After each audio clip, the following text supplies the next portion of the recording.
Soy la doctora Lucy Sánchez, médico pediatra puericultor y voy a ser el docente que les va a desarrollar el tema 4 de la cátedra de crecimiento y desarrollo llamado recién nacido. El mismo va a estar ceñido al contenido y los objetivos del programa de la asignatura. Para ello compartiremos el contenido de estos 4 puntos generales. Vamos a definir, a clasificar, a ver la antropometría y las características tanto somáticas como funcionales, para así poder conocer cuándo estamos ante la presencia de un recién nacido normal. Vamos a iniciar definiendo al recién nacido como el producto de la concepción desde el nacimiento hasta los 28 días de vida extrauterina.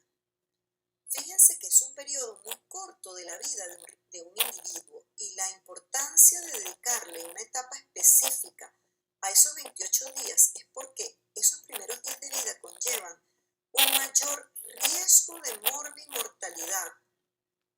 De hecho, según la OMS, el 50% de las muertes infantiles en niños menores de 5 años ocurre en la etapa neonatal. Es tan vulnerable esta etapa de la vida que hasta existe una subespecialidad de la pediatría llamada neonatología que se encarga del estudio y el manejo de estos niños. Durante este periodo, el recién nacido debe adaptarse rápidamente a su vida fuera del útero y debe realizar muchos cambios que se inician al momento del nacimiento y continúan a través del periodo neonatal. En un minuto pasa de una vida intrauterina totalmente dependiente de la madre a una vida extrauterina independiente donde es capaz de oxigenarse y de completar sus procesos vitales. Ahora vamos a clasificar al recién nacido con la finalidad de determinar riesgos de padecer enfermedades potencialmente letales. Los niños inmaduros o con déficit nutricional tienen mayor probabilidad de enfermarse gravemente que aquellos que nacen con buenas condiciones nutricionales y de desarrollo. Es por esto que es imprescindible conocer el peso y la edad gestacional de todo recién nacido a fin de que lo podamos clasificar y reconocer a aquellos con riesgo elevado de morbilidad y mortalidad para procurar una atención médica acorde a su situación de salud y así podernos anticipar y brindarle las mejores opciones para evitar esos riesgos.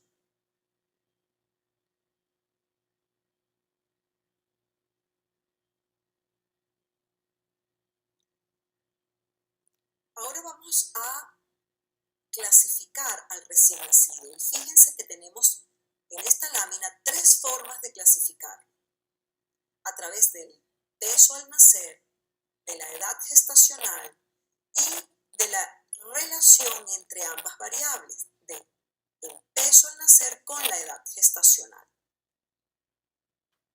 Vamos a iniciar la clasificación con respecto al peso al nacer. Fíjense que el peso al nacer es el tradicional indicador de riesgo de mortalidad neonatal y de acuerdo a este se clasifica el recién nacido en un recién nacido con peso promedio o eutrófico es aquel que nace con un peso comprendido entre los 2.500 y 3.999 gramos. Esto es el peso normal de un recién nacido.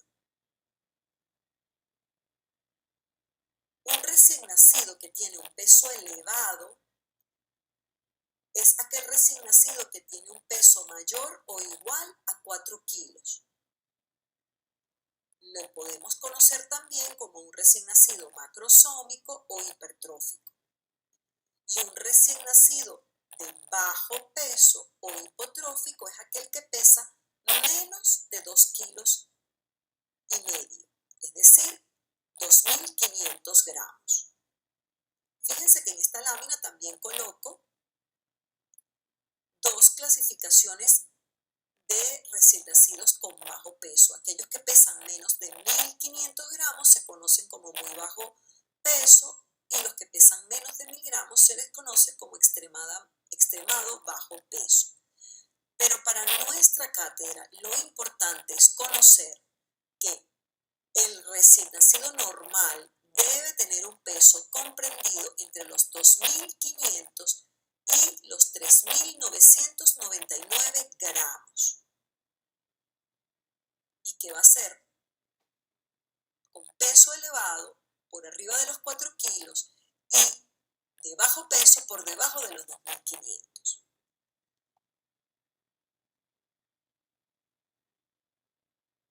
Con respecto a la edad gestacional, lo podemos clasificar como un recién nacido a término, aquel que nace entre las 39 a 41 semanas más 6 días de gestación. Vamos a considerar un recién nacido pretérmino, aquel que nace con menos de 37 semanas de gestación. Y un recién nacido postérmino, aquel que tiene mayor o igual a 42 semanas de edad gestacional. ¿Por qué es importante esta clasificación? Fíjense que un recién nacido pretérmino, mientras más o menos semanas de edad gestacional tenga, va a ser más difícil su supervivencia. A menor edad gestacional vamos a tener mayor morbimortalidad de estos recién nacidos. Fíjense que a las semanas 25 va a tener un 79% de supervivencia ese recién nacido. Y por el contrario, cuando tenemos un recién nacido post-término, aumenta la mortalidad hasta 3 veces la del recién nacido a término. Y la tercera forma de clasificar, que es interés para esta cátedra, es relacionar ambas variables, el peso al nacer y la edad gestacional. Y con ello entonces vamos a obtener 3 diagnósticos. Pequeño para la edad gestacional, aquel que esté ubicado por debajo del percentil 10. Adecuado para la edad gestacional, aquellos recién nacidos ubicados entre el percentil 10 y el percentil 90. Y grande para la edad gestacional, a los ubicados por encima del percentil 90.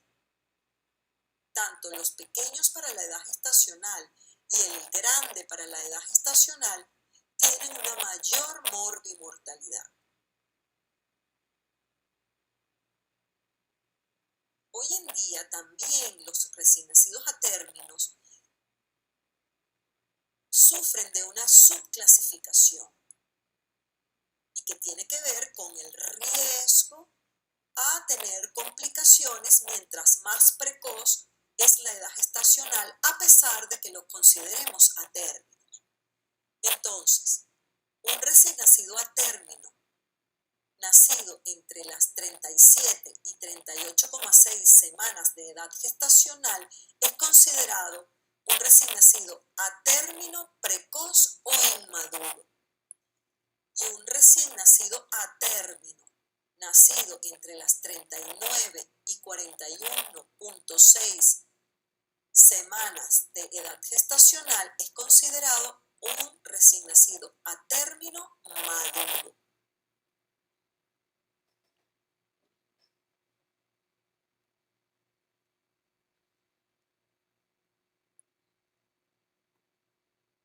Vamos a conversar ahora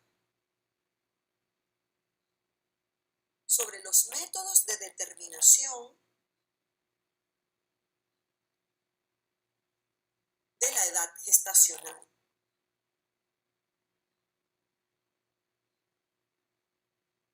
Para esto tenemos que definir la edad gestacional o la duración del embarazo como el tiempo transcurrido desde el primer día de la última menstruación hasta el día del nacimiento, el cual se expresa en días o semanas completas.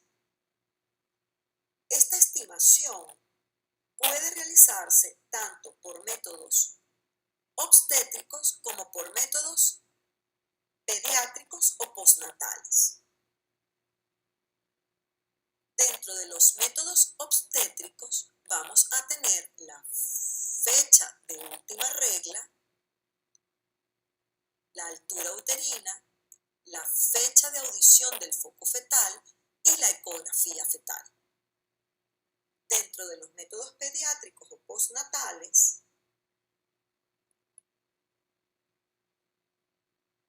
vamos a tener estos test que presentamos a continuación. Estos métodos se basan en la observación de características físicas que van de acuerdo con su edad gestacional y juegan un papel importante para conocer su condición de salud al nacer. En los últimos 50 años han surgido varias curvas de crecimiento y varios criterios para clasificar a niños de acuerdo a sus características somáticas.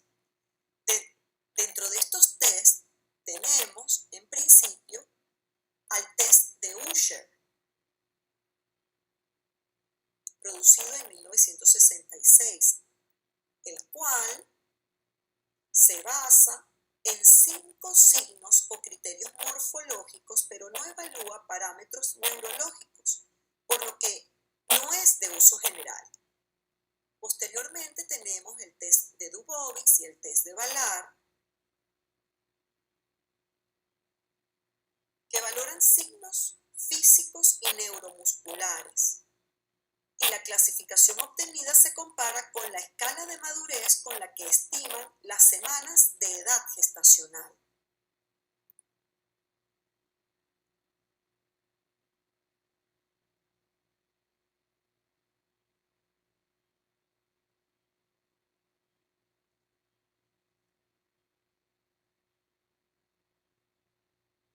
El test más usado a nivel mundial es el test de Capurro y que lo vamos a explicar a continuación.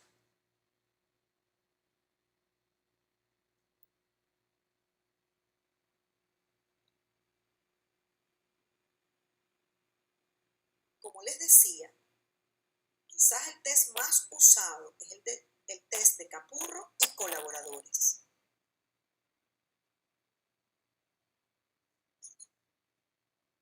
Este test fue obtenido mediante un estudio protocolizado y prospectivo basado en el trabajo de Dubovik.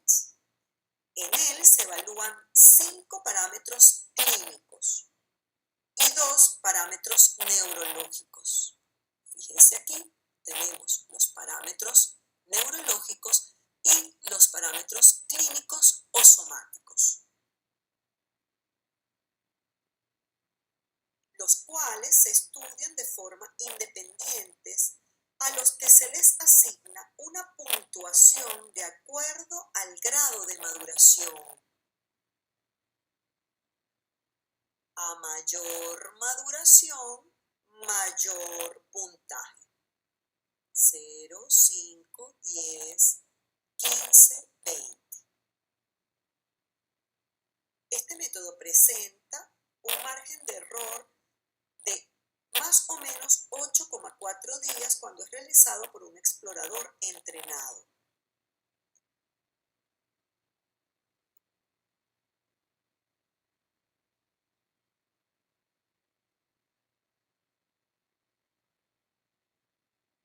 Este test, como ven en esta imagen, entonces consta de 5 características somáticas, las cuales se describen en función del grado de madurez de esa característica y a la cual se le asigna un puntaje.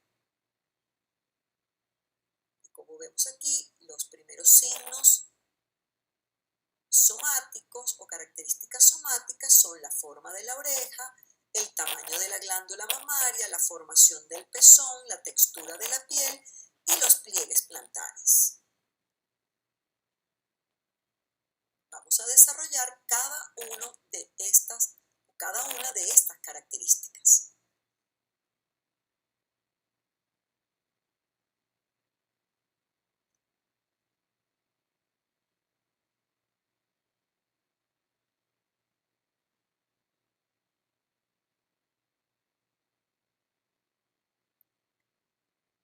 Vamos a hablar de las características somáticas de la glándula mamaria y en este caso del tamaño de la glándula mamaria.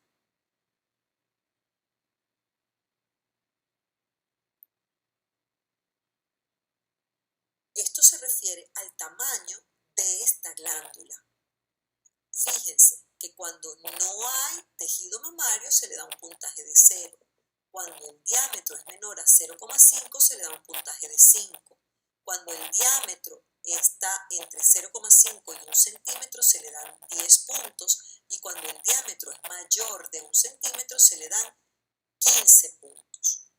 Para poder caracterizar el tamaño de la glándula mamaria es necesario que el evaluador toque la glándula mamaria del recién nacido a través del uso del índice y del pulgar.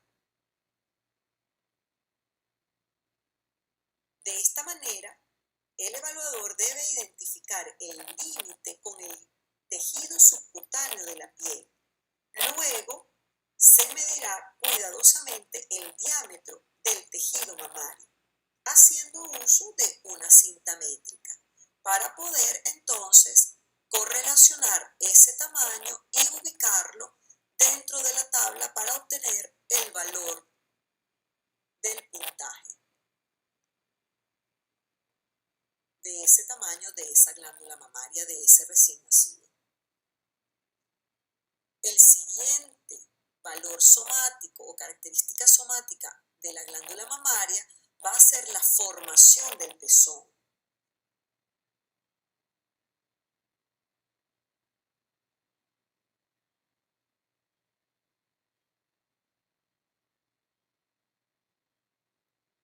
Fíjense que generalmente en los recién nacidos prematuros el pezón es poco visible y no va a tener areola.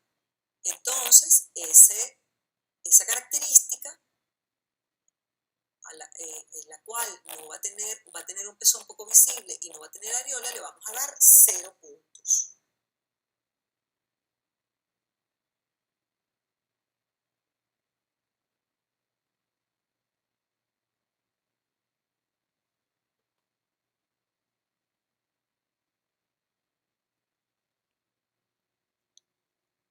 Seguidamente, si el pezón está bien definido y la areola mide 0,75, le damos 5 puntos.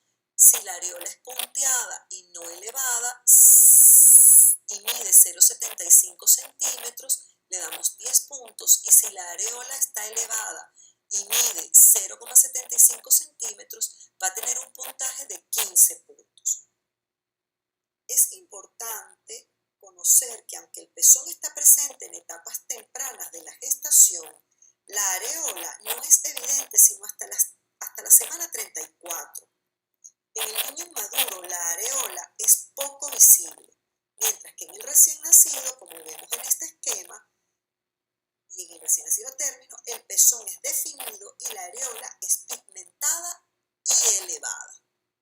Fíjense. La areola es elevada, es pigmentada y se aprecia el pezón.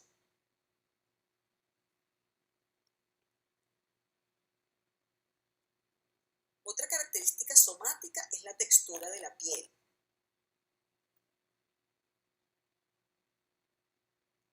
la cual en los recién nacidos pretérminos es delgada, gelatinosa, fíjense en esta imagen, y se modifica hasta volverse gruesa y con apariencia de pergamino en el recién nacido postérmino.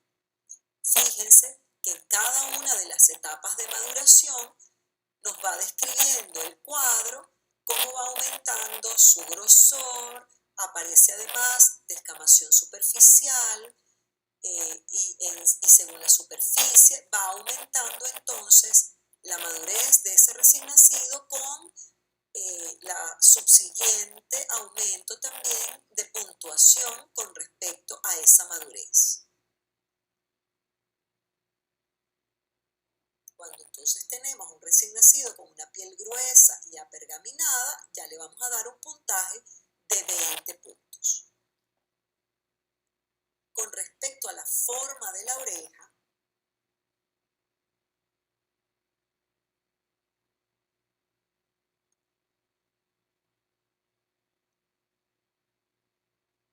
los cambios que ocurren en este parámetro van a depender del grado de crecimiento y desarrollo del cartílago auricular. En estados muy tempranos, el cartílago es poco desarrollado, por lo que este pabellón auricular va a ser plano y se mantiene plegado a la cabeza. Es como si estuviese pegado. Luego, alrededor de la semana 32, el pabellón se va a incurvar en su parte superior, en la parte más superior. Y a las 36 semanas comienza su desplegamiento. A las 38 semanas, los pabellones auriculares son firmes, se mantienen erectas, separadas de la cabeza, y la incurvación alcanza los 2/3 superiores del pabellón auricular. Entre las 39 y 40 semanas, la curvatura se ha extendido hasta el lóbulo. Puede haber diferencias individuales e incluso se encuentran diferencias entre ambas orejas de un mismo niño. Y a medida que va madurando y progresando en la incurvación de esta oreja, va aumentando el puntaje de la misma. Con respecto a la característica somática del pliegue plantar,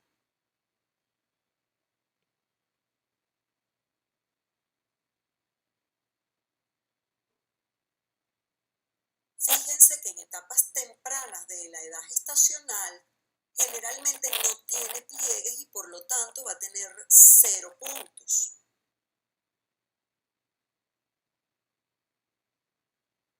Inicialmente, cuando ya hay una mayor edad gestacional, van a aparecer como marcas rojas sobre el tercio anterior del pie en el niño pretérmino. Apenas unas marcas rojas en el tercio anterior del pie. Fíjense que entonces le vamos a dar un puntaje de 5 puntos. Posteriormente aparecen marcas rojas definidas sobre el medio anterior, desde el medio y la parte anterior de la planta del pie, y van a haber surcos en el tercio anterior. Surcos. Una cosa son marcas rojas y otra cosa son surcos profundos sobre el tercio anterior. Cuando ocurren estas dos características, las vamos a apuntar o a puntear con 10 puntos. Cuando hay surcos sobre el medio anterior, o sea, ya surcos en el medio anterior, le vamos a colocar 15 puntos. Y cuando hay surcos profundos sobre más del tercio y medio anterior, entonces ya le vamos a dar un puntaje de 20. Con respecto a las características neurológicas del test de Capurro, vamos iniciar con el signo de la bufanda, el cual nos va a permitir demostrar el tono del recién nacido, el cual se hace mayor a medida que el niño madura. Este signo se explora al intentar llevar el brazo y la mano del recién nacido hasta el hombro contralateral. En esta imagen tratamos de llevar el brazo y la mano hacia el hombro contralateral.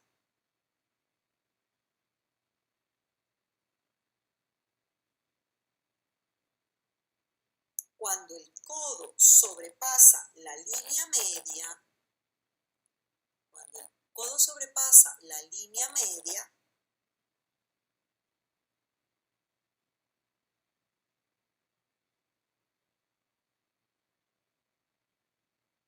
expresa un tono inferior propio de un recién nacido pretérmino, que es más hipotónico, mientras que en el recién nacido a término el codo no sobrepasa la línea media.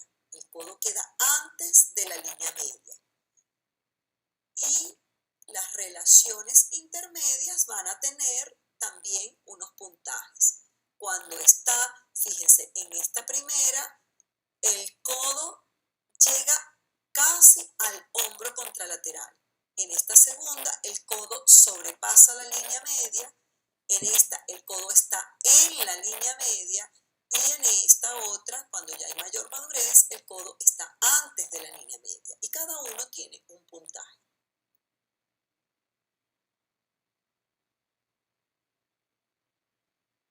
Con respecto a la caída de la cabeza, que es el segundo o la segunda característica neurológica del test de Capurro, vamos a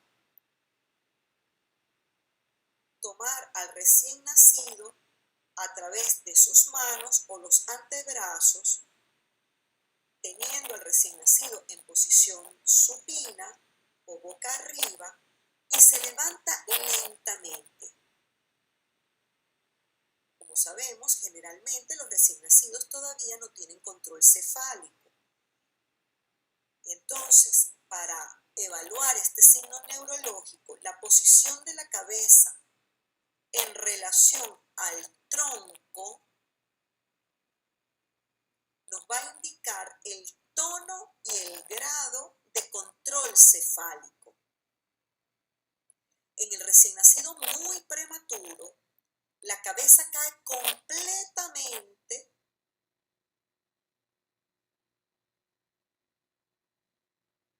y está deflexionada con un ángulo mayor de 270 grados con respecto al eje horizontal que forma el tronco. Y fíjense, el ángulo viene representado por toda esta circunferencia, hasta aquí sería 180 y hasta aquí sería 90 más, serían 270, y como la cabeza está completamente deflexionada, sobrepasa los 90 grados después de los 180 y entonces nos va a dar más de 270 grados de deflexión de la cabeza. Es decir, que no tiene nada de control cefálico.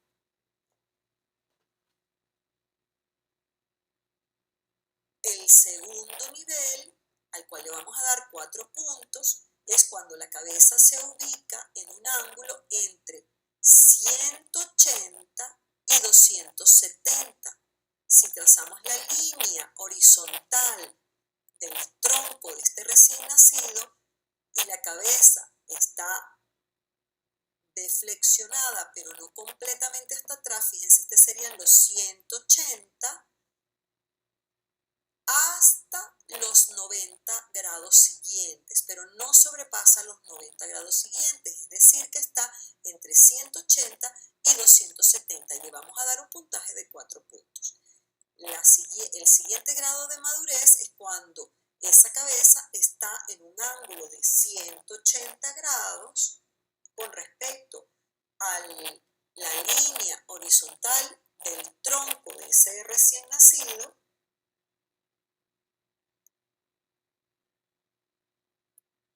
lo cual indica que tiene un control parcial de esa cabeza, hay un mayor tono y más adelante, o más cuando el niño está más maduro, coloca la cabeza por delante del nivel del cuerpo. Es decir, que va a tener un ángulo menor de 180, porque va a estar por delante del nivel del cuerpo. En este caso, en el del ángulo de 180, la cabeza va a estar alineada con el tronco de ese recién nacido. Fíjese entonces que cuando el niño es capaz de tener la cabeza delante del nivel del cuerpo, va a tener un puntaje